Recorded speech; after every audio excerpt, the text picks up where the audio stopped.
We begin with a murder investigation that has stunned the entertainment world. En 1998, Phil Hartman, la voz icónica de Troy McClure y de Lionel Hutz en Los Simpsons, fue brutalmente asesinado por su esposa mientras este dormía. Phil no tenía una vida paralela, no era infiel, sino que era muy devoto a su trabajo, a su familia y a pasar tiempo en la naturaleza. Durante 11 años de matrimonio le dio todo a su esposa, una vida cómoda, lujos y hasta contactos en el mundo del espectáculo. Pero el día de hoy, nadie se explica cómo fue posible que llegara a este resultado.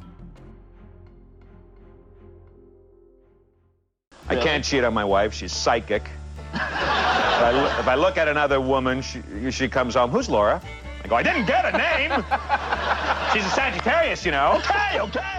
Phil Hartman nació en 1948 en la pequeña ciudad de Bradford, Canadá, y a los 10 años se mudó a Estados Unidos. En la secundaria ya era el reconocido payaso de la escuela, demostrando una habilidad particular para hacer voces como John Wayne, John Wayne is down here in the chest. Nixon, John F. Kennedy, y también a su compañera Lynette Squeaky Fromm, quien un año más tarde se uniría al clan Manson e intentaría asesinar al presidente Gerald Ford. Todos sus compañeros sabían que Hartman iba a ser un gran comediante en el futuro, pero él parecía tener otros planes, ya que se anotó en la carrera de diseño gráfico y un par de años más tarde terminaría trabajando en las giras de bandas como América y Poco, a las que les llegó a diseñar las portadas de algunos de sus álbumes. Parecía que el mundo del rock y la libertad eran para él. Sin embargo, a los tiernos 22 años, se casaría por primera vez con Gretchen Lewis. Los amigos describieron que su relación sería como tantas que tuvo. Muy pasional al comienzo, pero con el tiempo, Hartman se alejaba emocionalmente.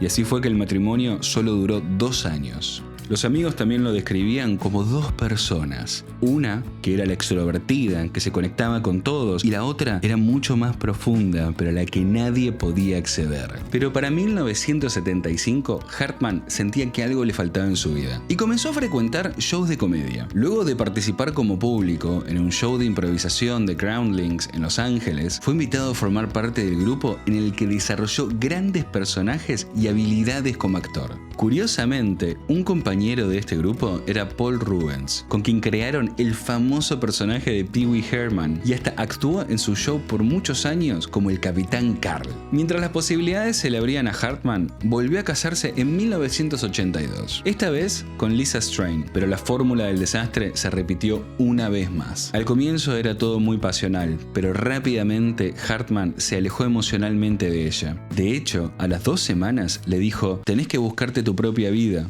Sos un agujero negro imposible de llenar. El matrimonio duró 3 años hasta que se separaron, y justamente ese mismo año, en 1985, es en que conoce a Bryn Omdahl, con quien comenzaría una relación pasional muy fuerte a medida de que su carrera avanzaba estrepitosamente. Lo que Hartman ignoraba era que Omdahl no solo sería su futura esposa y madre de sus hijos, sino que también sería su asesina 13 años más tarde. Hi, I'm Madonna. I said Madonna.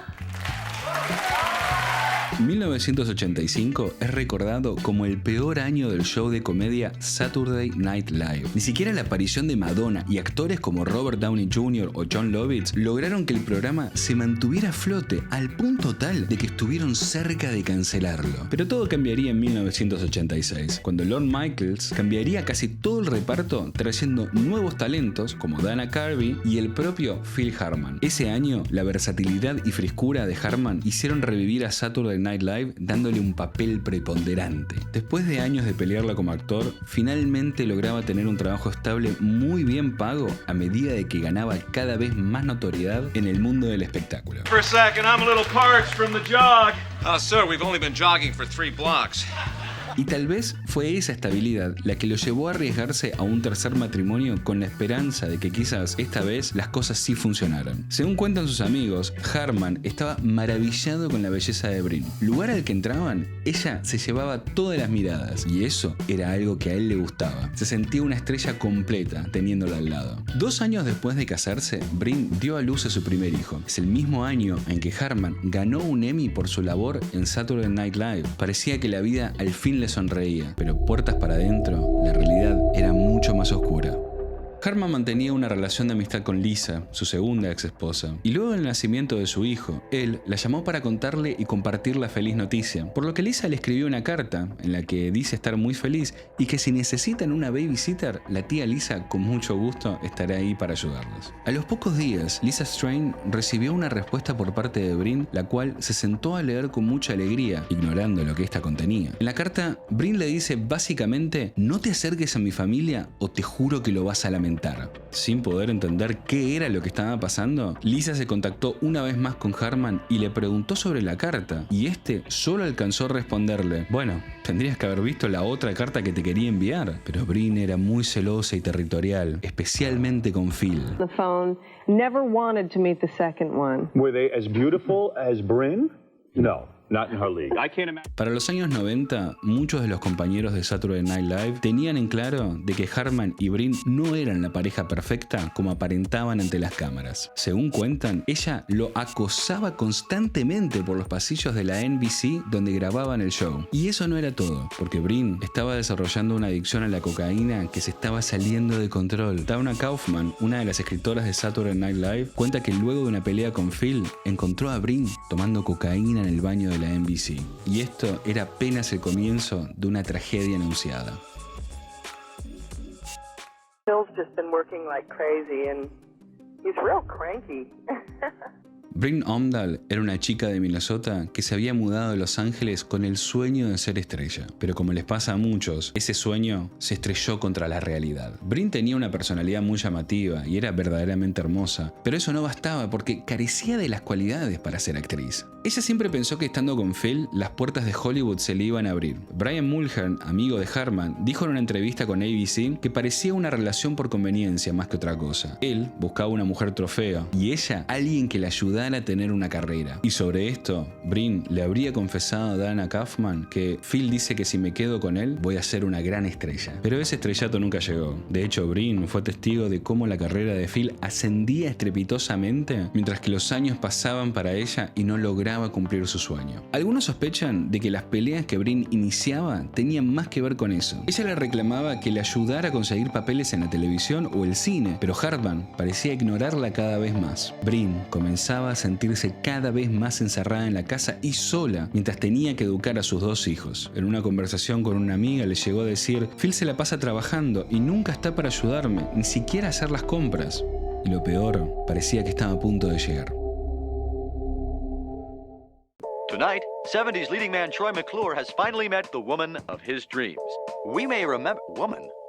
Huh. 1991 marcaría un antes y un después para muchos de nosotros en Latinoamérica, y también para Phil Hartman, porque ese año fue en que se unió a los Simpsons dándole la voz a dos personajes icónicos como Lionel Hutz y Troy McClure. Todos coincidían de que con 43 años, Phil Hartman ya era una estrella con un futuro enorme. Habiendo dejado ya Saturday Night Live, pasó a ser el protagonista de la serie News Radio con Joe Rogan y Andy Dick como reparto, y las ofertas de trabajo no escaseaban para Hartman, quien aparecía en muchas publicidades llegando a cobrar cientos de miles de dólares por un día de trabajo. Y cuando no estaba trabajando, Hartman solía recluirse solo o con un amigo en la naturaleza, en su barco o volando su avioneta. Esto hacía que estuviera casi nada en su casa, y las veces que estaba, Brin encontraba alguna razón para discutir con él, a lo que Phil intentaba escapar pretendiendo irse a dormir. Las peleas se estaban volviendo cada vez más violentas. Además, Brin abusaba cada vez más de la cocaína, de bebidas alcohólicas y de medicamentos recetados como el antidepresivo Zoloft. Todo esto hacía que su comportamiento fuera cada vez más errático y peligroso. En una conversación que Hartman tuvo con su amiga Dana Kaufman acerca de esta situación, ella le preguntó: Brin no tiene armas en la casa, ¿verdad? Y Hartman respondió: sí, tiene una calibre 38 para defensa personal. Es la madrugada del 28 de mayo de 1998. Brin acaba de volver de cenar con su amiga Christine Sander, productora y escritora de Saturday Night Live. Según Sander, a Brin se la veía bien y contenta. Nadie podía imaginar lo que pasaría después. Aparentemente, al llegar a la casa tuvo una discusión con Phil y este intentó evitarla yéndose a dormir como tantas veces había hecho. Mientras él estaba en la cama, Brin le disparó 3 veces, asesinándolo en el instante. Desesperada y en estado de shock, Brin le confesó lo que acababa de hacer a su amigo Ron Douglas, quien luego de encontrar el cadáver de Phil Hartman llamó al 911. La policía llegó y rescató a los niños que aún no entendían lo que estaba pasando. Brin se había encerrado en el baño y, sabiéndose acorralada y todavía bajo los efectos de las drogas, llevó la pistola a su cabeza y se quitó la vida.